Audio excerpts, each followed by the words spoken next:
Hello friends, मैं हूं doctor Shivani, physiotherapist in Sancheti hospital. आज हमारे साथ है doctor Ajay Kothari sir, spine specialist in Sancheti hospital. So आज हम थोड़े कॉमन स्पाइन प्रॉब्लम्स के related question and answer session करने वाले हैं सर के साथ। Thank you. सो सर, आपसे पहला सवाल ये है कि आजकल जनरल पॉपुलेशन में बैक पेन की समस्याएं बहुत ज़्यादा बढ़ गई है। सो वो कॉमन एक 10 साल के बच्चे के साथ 80 उम्र के बुजुर्ग आदमी को भी ये तकलीफ है, तो उसके मुख्य कारण क्या है सर? सो बैक पेन आजकल एक एपिडेमिक हो गया है। मतलब जैसे मैडम ने बताया कि 10 साल का एक लड़का भी मेरे ओपीडी में होता है और 80 साल के बुजुर्ग भी मेरे ओपीडी में होते हैं बैक पेन को लेकर। सो बैक पेन और नेक पेन मतलब कमर दर्द और गर्दन दर्द, ये एक बहुत कॉमन समस्या है आज के डे टू डे लाइफ में। और इसके मैं एक 5 इम्पोर्टेंट कारण यहाँ बताना चाहता हूँ। पहला है ओवरवेट। जिस पेशेंट का वेट ज़्यादा है उस पेशेंट को बैक पेन होने के चांसेस 3 गुना ज़्यादा हो जाते हैं। Second important cause is lack of exercise. मैं हमेशा बोलता हूँ कि हर किसी ने 45 मिनट्स डेली एक्सरसाइज करना ही चाहिए 6 डेज अ वीक, जिसमें हफ्ते में 2 दिन वेट ट्रेनिंग, हफ्ते में 2 दिन योगा और हफ्ते में 2 दिन कार्डियो एक्सरसाइजेस ये होनी चाहिए। Third important thing is addictions जैसे smoking, alcohol. So smoking is the biggest killer. Smoking में निकोटिन होने के कारण आजकल हम देखते हैं कि बहुत younger generation is very heavy into smoking. और स्मोकिंग में जो निकोटिन होता है वो निकोटिन हमारे जो ब्लड वेसल्स है उनको कंस्ट्रिक्ट करके स्पाइन का न्यूट्रिशन रोक देता है और उसकी वजह से कम एज में स्पाइन में डीजनरेशन देखने को मिलता है। चौथा इम्पॉर्टेंट कारण है हमारी लाइफस्टाइल, जैसे cell phone use, computer use, gadget use. आजकल अगर एक नॉर्मल इंसान का अगर आप स्क्रीन टाइम देखेंगे तो वो 3 से 4 घंटा है मिनिमम। सो कॉन्स्टेंटली जो एक इंसान है वो अपने नेक को कॉन्स्टेंटली मोड़कर ये मोबाइल की ओर देख रहा है, तो इससे ये जो नेक की मसल्स है, नेक की डिस्क्स है, ये जल्दी डिजनरेट होती है। Same thing with computer. और रही बात यंगर जनरेशन की, तो जब हम छोटे थे हम ओपन ग्राउंड में जाके खेलते थे, सनलाइट मिलता था, क्रिकेट खेलते थे, फुटबॉल खेलते थे, हॉकी खेलते थे। बट आज की जो यंग जनरेशन है वो घर में रहना ज़्यादा पसंद करती है और सिटिंग गेम्स जैसे मोबाइल के ऊपर गेम्स खेलेंगे, वीडियो गेम्स खेलेंगे, प्ले स्टेशन के ऊपर गेम्स खेलेंगे और उससे उनकी शरीर की मोबिलिटी काफ़ी कम होती है। They sit at one place, they get fatter and fatter. और वो ओपन ग्राउंड में जाकर न खेलने के कारण विटामिन डी डेफिशिएंसी कॉमनली देखने को मिलती है और फिजिकल एक्टिविटी न होने के कारण कम एज में उनकी हड्डियाँ कमज़ोर होती है। And last important reason is stress and lack of sleep. Stress, I feel, is a very important cause for back pain and neck pain. बहुत सारी स्टडीज ने ये प्रूव किया है कि अगर आपको बहुत ज़्यादा स्ट्रेस है तो आपको गर्दन दर्द और कमर दर्द की समस्याएं होगी। और second important reason is lack of sleep. अगर आप 7 घंटा रोज नहीं सो रहे तो आपके पूरे बॉडी को एडिक्वेट रेस्ट नहीं मिलेगा और कम स्लीप के कारण आपको मसल फटीग, आपको इरिटेबिलिटी और किसी भी काम में आपका मन नहीं लगेगा। सो मुझे लगता है कि ये 5 इम्पोर्टेंट कारण है बैक पेन आज के जो तारीख में इतना ज़्यादा बढ़ रहा है वो। और एक 6th रीज़न भी मैं ऐड करूँगा और वो है डाइट। मैं हमेशा बोलता हूँ कि डाइट में you should have lot of green leafy vegetables, fruits, sprouts, milk products and dry fruits. पर आज की जो जनरेशन है वो बिलीव करती है इंस्टेंट फूड में, फास्ट फूड में, जिसमें बहुत ज़्यादा मैदा होता है, बहुत ज़्यादा फैट होता है, प्रोटीन की बहुत कमतरता होती है और कार्बोहाइड्रेट और फैट ज़्यादा होने के कारण वेट बढ़ता है, बट प्रोटीन कम होने के कारण बोन स्ट्रेंथ और मसल स्ट्रेंथ नहीं होता।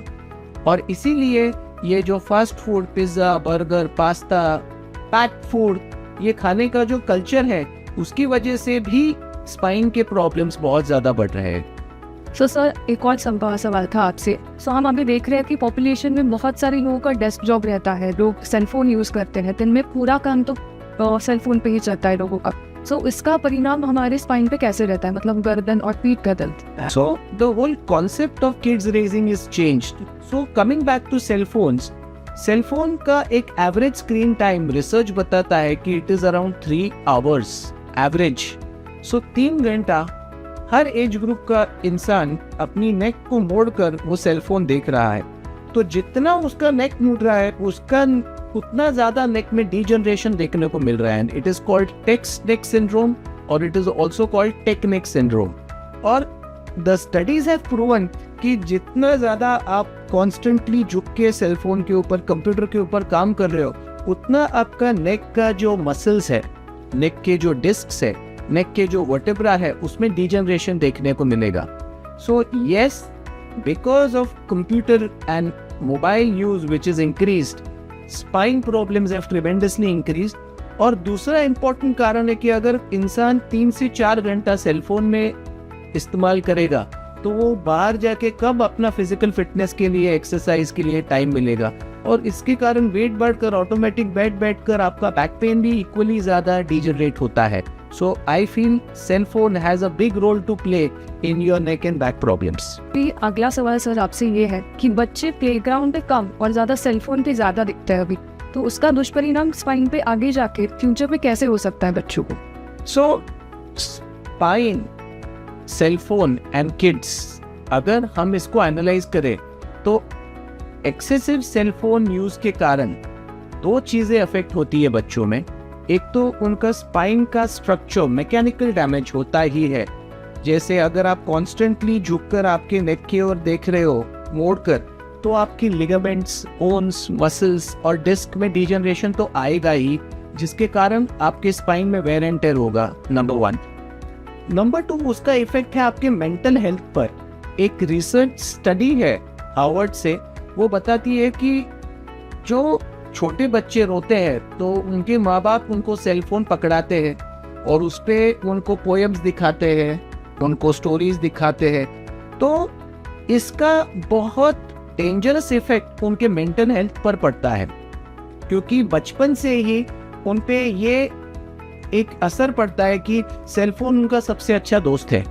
और इसके कारण जब भी उनको फ्री टाइम मिलता है वो सेल फोन सर्फिंग चालू कर देते हैं। और इसके कारण ना तो उनके कोई दोस्त बनते हैं, ना वो अपने मन की बात किसी से शेयर कर सकते हैं, ना वो ओपन ग्राउंड में जाके खेलते हैं, ना स्पोर्ट्समैनशिप आता है, ना उनके बॉडी का डेवलपमेंट होता है, ना उनके मेंटल हेल्थ का डेवलपमेंट होता है। और इसके लिए आज के जनरेशन में अगर आप देखेंगे तो डिप्रेशन, एंजाइटी, इतने प्रॉब्लम्स बढ़ रहे हैं। सो इसके 2 प्रॉब्लम्स है, एक तो मैकेनिकल डैमेज होता है स्पाइन के ऊपर और दूसरा उनके मेंटल हेल्थ पे इसका असर पड़ता है। और इसकी वजह से अगर उनके मेंटल हेल्थ पर असर पड़ता है तो उनका ओवरऑल जो आगे ग्रोथ है, वेलबींग है, वो भी अफेक्ट होता है। And the current study says that minimum till 3 years of the age उनको सेल फोन भी नहीं दिखाना चाहिए। सो अगर आपको आपके बच्चों को सेल फोन दिखाना है तो minimum age they should grow up is up to 3 years of age. So sir, vitamin B12, D3 और कैल्शियम, इसका क्या रोल रहता है स्पाइन? सो ये 3 विटामिन हमारे स्पाइन हेल्थ के लिए बहुत जरूरी है। Coming to first part is vitamin B12।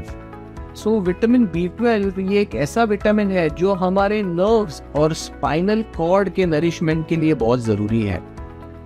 Vitamin B12 हमारे जैसे एक वायर का कवरिंग होता है जो इंसुलेशन में हेल्प करता है, वैसे हमारी नर्व्स का जो कोटिंग है माइलिन, उसके प्रोडक्शन में ये विटामिन B12 का एक बहुत इंपॉर्टेंट रोल है।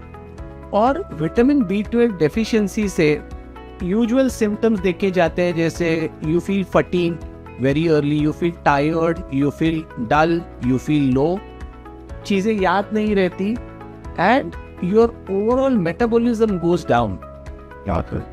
Second important vitamin is vitamin D, that is very important for bone health. So अगर मैं कैल्शियम अच्छी मात्रा में खा रहा हूँ बट अगर मेरे शरीर में विटामिन D नहीं है तो ये सारा कैल्शियम मेरे एक्सक्रीटा, मोशंस में से एक्सक्रीट हो जाएगा। सो विटामिन D का रोल क्या होता है कि पेट में से ये कैल्शियम अब्सॉर्ब करके वो हड्डी में डिपॉजिट करने का काम ये विटामिन D करता है। And naturally vitamin D is available in abundance. जैसे सुबह 8 से 12 के बीच में जो अर्ली मॉर्निंग सनलाइट होता है उसमें आपको बहुत ज़्यादा विटामिन डी मिलता है। सो विटामिन डी डेफिशिएंसी अगर होगी तो आप कितना भी अच्छा डाइट ले लो, आपको कैल्शियम अब्जॉर्प्शन आपके इंटेस्टाइन और स्टमक से नहीं होगा और आपके बोन मजबूत नहीं होंगे। और इसकी वजह से विटामिन डी डेफिशिएंसी आजकल हर प्रॉब्लम से जोड़ा जा रहा है। सिर्फ हड्डियों के प्रॉब्लम से नहीं, बट हार्ट के प्रॉब्लम से, ब्रेन के प्रॉब्लम से, डाइजेस्टिव सिस्टम के प्रॉब्लम से, कैंसर से, डायबिटीज से, ब्लड प्रेशर से, स्ट्रोक से, हार्ट अटैक से, हर चीज से विटामिन डी को जोड़ा जा रहा है। It's a very important vitamin. And third thing is calcium.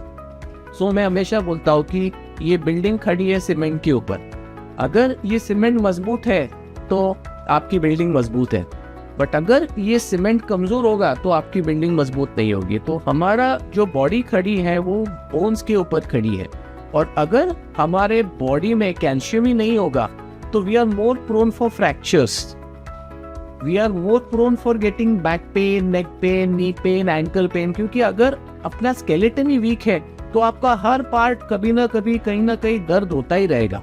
But आपका अगर हड्डी मजबूत है तो आप ऑटोमेटिकली ये सारे प्रॉब्लम से, जोड़ों के दर्द से, बैक पेन से, नेक पेन से एक काफी हद तक छुटकारा पा सकते हो। एक और सवाल था आपसे, तो नियमित एक्सरसाइज करना स्पाइन के केस में कितना महत्वपूर्ण है? सो मैं हमेशा बोलता हूँ कि exercise is very very very important. हफ्ते में 5 से 6 दिन रेगुलर एक्सरसाइज होना बहुत ज़रूरी है, और 45 minutes to 1 hour regularly exercise होना ज़रूरी है। सो मैं हमेशा मानता हूँ कि एक ही टाइप की एक्सरसाइज करना उचित नहीं है। हफ्ते में 2 दिन आपने योगासन करना चाहिए, जिससे आपके मसल्स में स्ट्रेंथ आता है, एंड्योरेंस बढ़ता है और आपकी फ्लेक्सिबिलिटी बढ़ती है।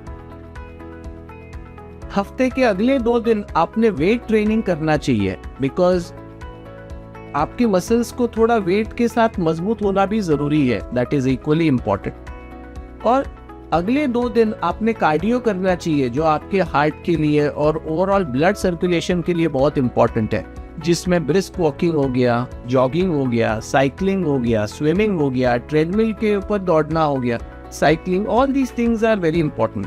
So 45 minutes exercise per day, 5 days a week or 6 days a week is very important। और एक्सरसाइज का सबसे इम्पोर्टेंट पार्ट ये है कि जब आप एक्सरसाइज करते हो, जब आप दौड़ते हो, तो आपके बॉडी में एंडोर्फिन्स रिलीज होते हैं, and endorphins are known as happy hormones, and they take out the stress factor from your body and it makes you feel happy. आपने बहुत सी बार देखा होगा, जब भी आप स्ट्रेस्ड हो, आप टेंशन में, और अगर आप एक जॉब के लिए निकल जाते हो तो आधे पौन घंटे के बाद once you sweat out you feel so refreshed. So exercise is a very integral part of body, और उसके फायदे हैं कि आपका वेट कंट्रोल में रहता है, आपके बोन्स, मसल्स, लिगामेंट्स मजबूत होते हैं, और वो एक टाइप का मेडिटेशन है that will keep you away from all stresses, and आपका उससे डाइजेस्टिव सिस्टम अच्छा रहेगा और आपको नींद भी उससे अच्छी आएगी। सो exercise is a non negotiable thing. आप उस पे मतलब क्वेश्चन ही नहीं उठा सकते कि इसकी जरूरत है या नहीं है। सर, आजकल हम देख रहे हैं कि बहुत सारे लोग दारू, तंबाकू, सिगरेट और खैनी ऐसे चीज़ों की सेवन करते हैं, तो इसका परिणाम हमारे स्पाइन में क्या हो सकता है? सो एडिक्शंस, सो इसमें मेरा आंसर है कि anything in excess is disease. आप कितनी भी अच्छी चीज़ हो, कितनी भी बुरी चीज़ हो, उसको अगर बहुत ज़्यादा मात्रा में कंज्यूम करेंगे तो it is dangerous and it is got side effects. So पहली चीज़ हम बात करेंगे तंबाकू, स्मोकिंग के बारे में। That is dangerous for the spine. तंबाकू और स्मोकिंग में एक चीज़ होती है निकोटिन। सो ये निकोटिन क्या करता है कि आपके जो ब्लड वेसल्स है उसको इवेंचुअली ये कंस्ट्रिक्ट करता है और ब्लड फ्लो रोकता है। तो हमने देखा है कि हार्ट अटैक पे, ब्रेन स्ट्रोक होने में स्मोकर्स का, तंबाकू खाने वालों का बहुत बड़ा रोल है। और उसके जो आप प्रोपोर्शन देखेंगे तो जो लोग स्मोकिंग ज़्यादा करते हैं उनमें ये हार्ट अटैक, ब्रेन स्ट्रोक देखे गए हैं। तो सिमिलरली स्पाइन के जो ब्लड वेसल्स होते हैं वो तो सबसे छोटे होते हैं। तो सबसे पहला इफेक्ट एक्सेसिव स्मोकिंग के कारण आपको दिखेगा, एक्सेसिव तंबाकू के सेवन के कारण दिखेगा तो वो स्पाइन में दिखेगा। ब्लड फ्लो रुक जाता है और ब्लड फ्लो रुकने के कारण न्यूट्रिशन जो होता है स्पाइन का वो रुक जाता है और उसकी वजह से डिस्क बहुत कम एज में डिजनरेट होना शुरू हो जाती है, मसल्स और लिगामेंट्स वीक होना शुरू हो जाते हैं and overall the spine gets weaker. Coming to the second part which is alcohol, दारू का सेवन। सो दारू हमारे हड्डियों के लिए और स्पाइन के लिए भी बहुत घातक है और इसमें सबसे इम्पोर्टेंट दारू अटैक करता है लिवर के ऊपर और लिवर के ऊपर हमारा पूरा बॉडी का फैट मेटाबॉलिज्म डिपेंडेंट होता है और इट इज प्रूवन कि बहुत ज़्यादा दारू सेवन करने से आपकी हड्डियां कमज़ोर होती हैं, इवेंचुअली आपका स्पाइन, डिस्क, मसल्स भी कमज़ोर होते हैं और आपके जो जॉइंट्स हैं, मेनली जो हिप जॉइंट्स, उसमें भी अवैस्कुलर नेक्रोसिस होने के चांसेस बहुत ज़्यादा होते हैं। सो मेरा मानना है कि ये जो एडिक्शंस है जैसे तंबाकू, दारू, बीड़ी, सिगरेट, खैनी, वीड, इसके हमारे स्पाइन हेल्थ के ऊपर बहुत ही डेंजरस इफेक्ट्स हैं और इससे डेफिनेटली दूर रहना चाहिए। तो सर एक और कॉमन सवाल था हमारे दर्शकों का कि जेनेटिक्स, मतलब अगर मेरे माता पिता को कोई स्पाइन प्रॉब्लम है तो वो मुझे होने की संभावना कितनी है? So genetics and spine problem definitely they go hand in hand. कुछ बीमारियां हैं स्पाइन की and they run in families. इसके कुछ एग्जांपल्स मैं आपको देना चाहता हूँ। वो है रूमेटॉइड अर्थराइटिस, वो है ankylosing spondylitis, arthritis of spine and even किसी को अगर स्पॉन्डिलोसिस की दिक्कत है, लंबर कैनाल स्टेनोसिस की दिक्कत है, अकॉन्ड्रोप्लेजिया है जिसके कारण आपका कैनाल साइज छोटा है, तो उनके बच्चों को भी स्पाइन प्रॉब्लम्स होने की प्रोपेंसिटी ज़्यादा होती है। So yes, there is a genetic predisposition for spine to get affected even at early age. और इसीलिए मेरे पास अगर कोई यंग पेशेंट आता है जो बोलता है कि सर मुझे बैक पेन हो रहा है, सो मैं सोचता हूँ कि इसका MRI देखकर कि इनको इतने कम एज में क्यों डिजनरेशन हुआ, और जब मैं उसकी डिटेल्स में जाता हूँ, मैं हिस्ट्री लेता हूँ कि आपके माता पिता को भी स्पाइन का प्रॉब्लम है क्या, तब वो बहुत सी बार इसमें आता है कि यस मेरे पेरेंट्स को भी स्पाइन का प्रॉब्लम रहा है। So that's why I feel कि spine problems and genetics, hereditary, they go hand in hand and definitely it has got a bigger role to play.